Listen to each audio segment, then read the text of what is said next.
y'all, my name is Taquisha. This is Our Freedom Song, and I am so happy that you are here. Much excitement is in the air because we're all prepping for our spring gardens, and I'm telling you, our spring garden is going to be massive this year, and I'm just so excited about that. We're all just like romanticizing about the garden. It's still cool in most places outside, and so we're like getting our seeds started and just like daydreaming about how amazing it's gonna be. And we ain't thinking about those bugs, we ain't thinking about that heat, we ain't thinking about nothing but starting our gardens.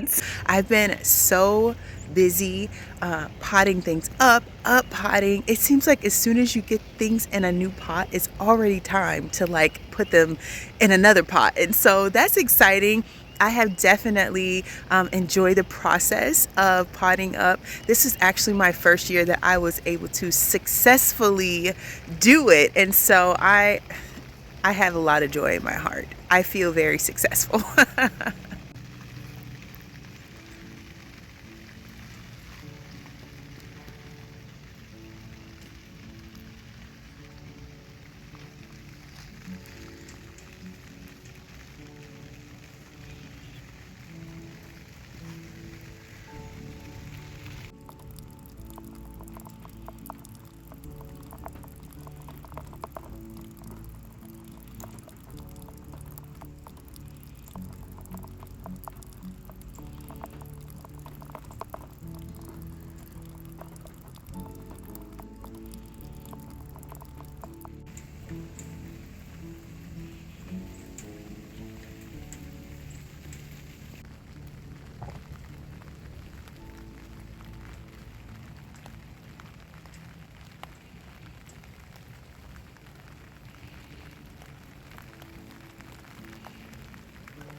All of our peppers and tomatoes are actually inside of the house. I have a very humble setup in our laundry room, and that's where I have one rack and about 4 grow lights. And so our peppers and tomatoes have been living inside of the laundry room, and they really love it in there. It's actually a really great place. They've not been on heat mats, but because it's a laundry room with a dryer, and we're a big family, we are a family of 6, we washing clothes every day. And so it's like so warm and humid in there, and those plants really love that atmosphere. And so if you are thinking about starting some seeds and you don't really have the place and you have a laundry room, maybe consider having your seeds started inside of there, because it's working out pretty good for us.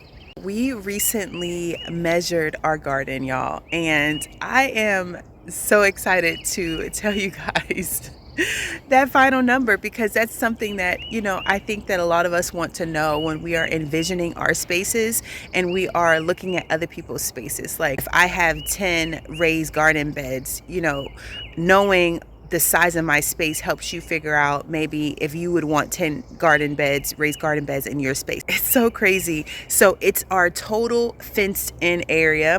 And listen, y'all, our garden is as big as our house, and I cannot believe it.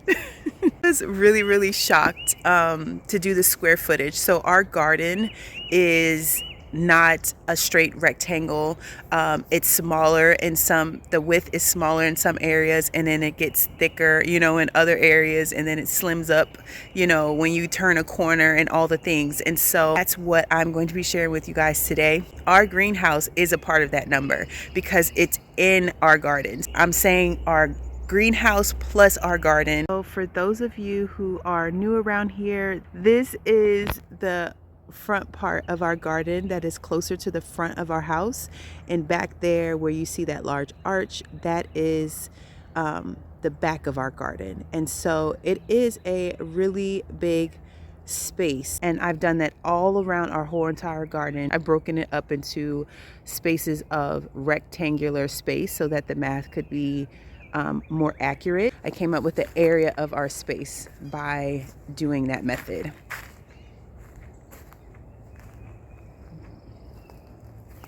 These are the Carolina jasmines, and they are so beautiful, right?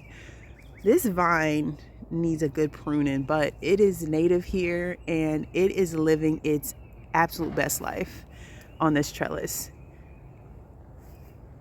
I love this vine.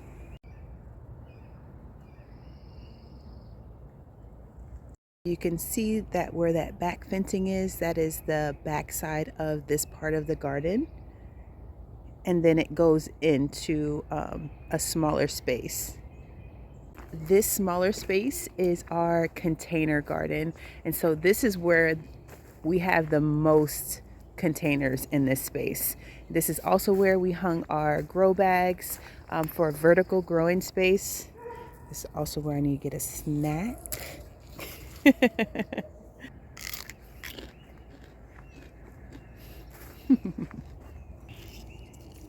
Our sweet peas are actually still producing, and we pruned them. We did a hard prune back anything that was dead, anything that was looking strange from the frost, and then they just started flowering again and producing more peas. And so that's really, really cool. It is time here to plant peas again, and so if you are in a climate where it's time to go ahead and put some peas in the ground, you might want to do it, because these things are so beautiful, first of all, and they're so delicious. They are just so yummy. Still wants to grow, so I'm definitely not pulling this out.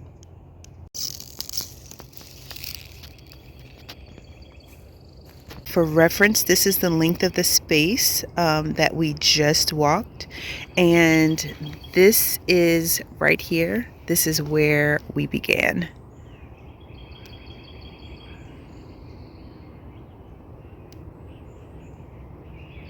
This is our beautiful greenhouse that my husband built, and I was able to help.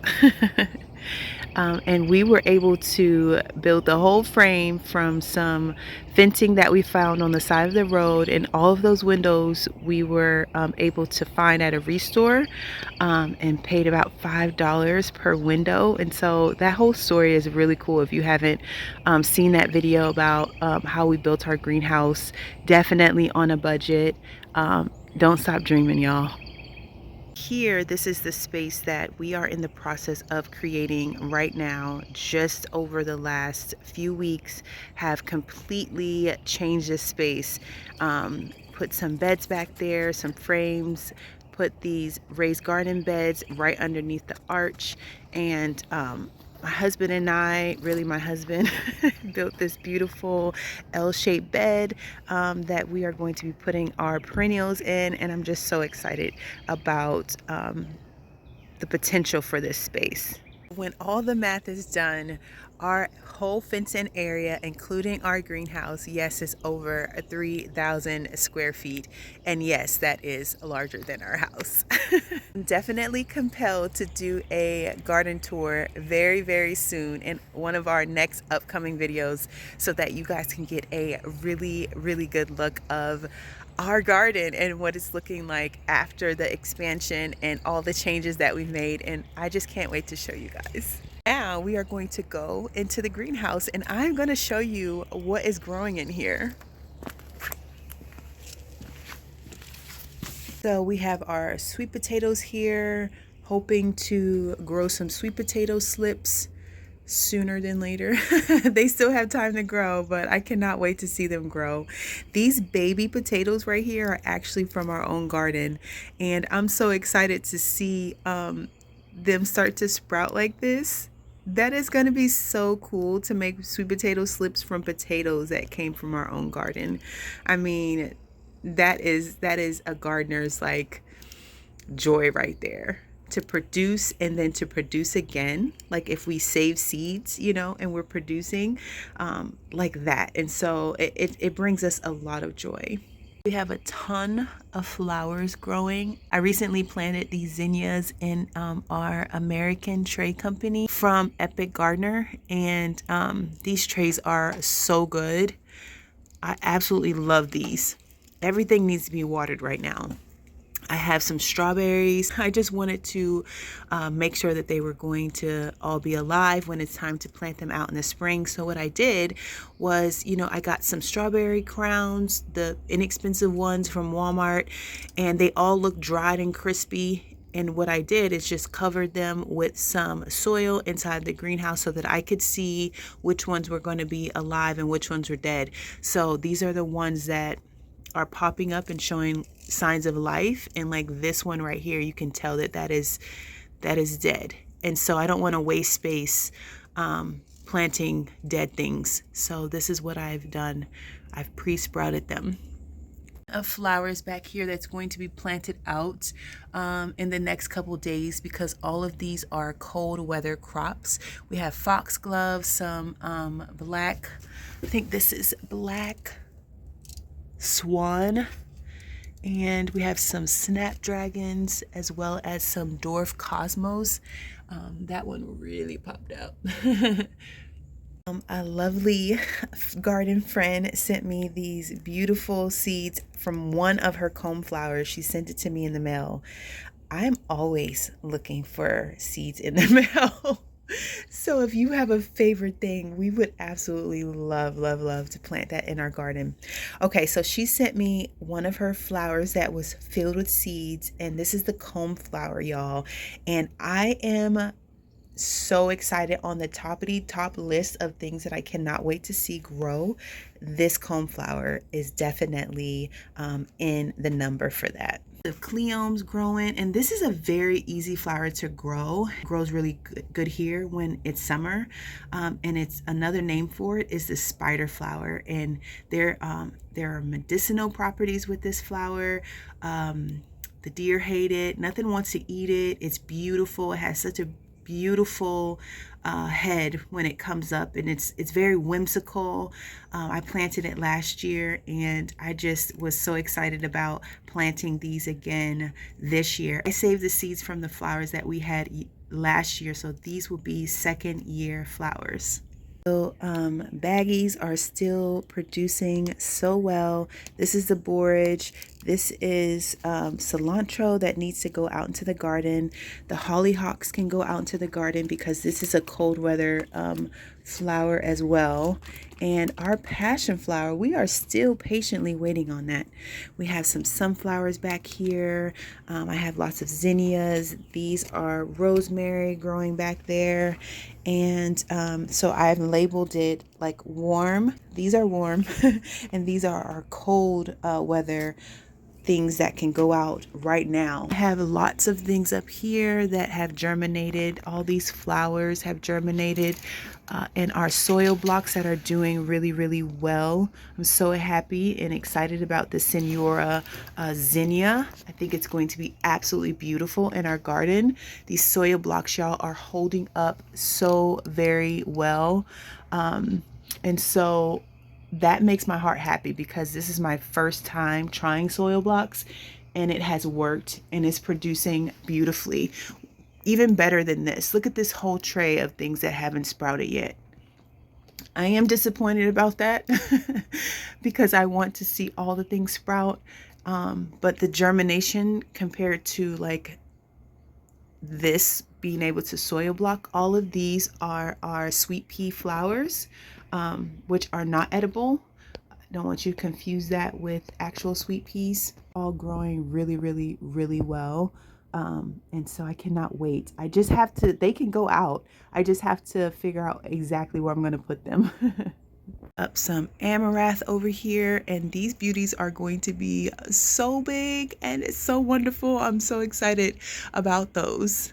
So this is some basil. I have 6, I think, over here. This is the Thai basil growing right here, and I just bulk sold it, sprinkled the seeds down on there, and they are germinating beautifully.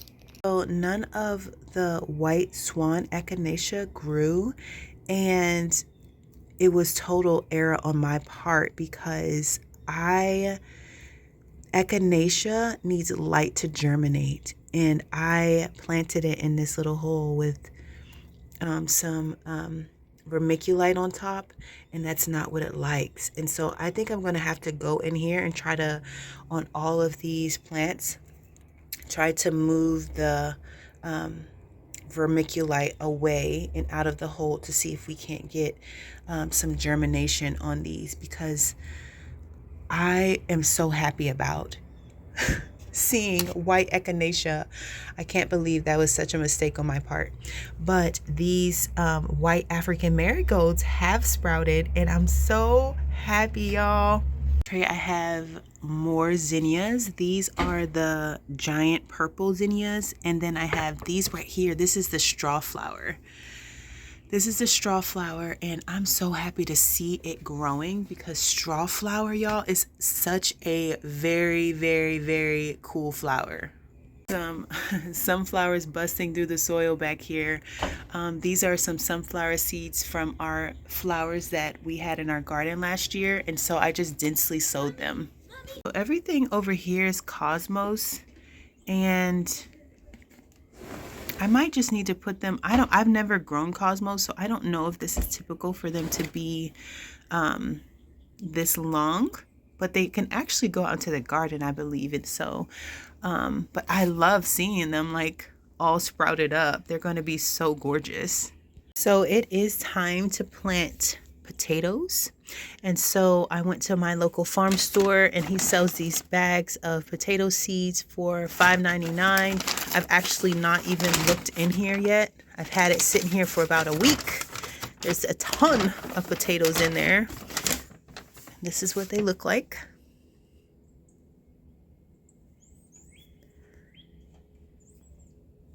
So I'm going to be planting these sooner than later. I have to plant these pretty quickly because we're about 6 weeks out from our last frost date. So now it's time for potatoes to be planted in the ground. These flowers have germinated, and they need to be up-potted or moved outside sooner than later. Underneath here, what I have is some chamomile. Trying some different methods with this chamomile. I can see this is green, and I'm going to plant this out as soon as possible, because the last time I had my chamomile, y'all, you know, it was all beautiful. So chamomile is a cool weather flower, and our chamomile got so hot in here, and then with the bag, it just like melted. And so I did it again. This is the Roman chamomile, and let me see if this other one that germinated. And chamomile is light has a light germination as well. So that means that it doesn't like to be covered up with soil. It needs light. Oh, actually, y'all, this is lemon mint. I thought this was chamomile. Good thing that I labeled that, right? So that's mint that we grew last year. And this is the Roman chamomile. I have Roman and I have German. Let's see what this is. This is echinacea, but it needs light. So let's see. I'm just so bummed about those seeds, y'all. I really want to see those white echinacea. I didn't do that right. So I might push back some of this soil too, now that I know that it needs light to germinate. Put this up here, and it's been hot. It gets really cool and then it gets hot. So this is my German chamomile, and it has no sprouts yet. So there's no sprouts in there, and the seeds are still on the soil. So I'm just going to put them right here. Give them some extra light and see what happens. Y'all, well, that is it. That is all I have for you today. Thank you guys so much for joining me today in the garden. I appreciate each and every one of you, and I will see you guys next time.